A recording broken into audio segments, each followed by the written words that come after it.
કનૈયાના દર્શન કરે છે બધાય દેવતાઓ, પણ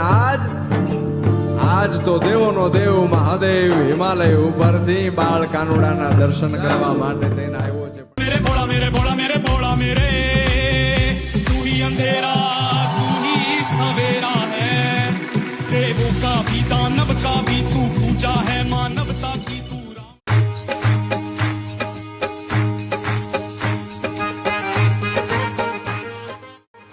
વ્રજ લાડીલા શ્રીનાથજીને ખમ્મા રે ખમ્મા,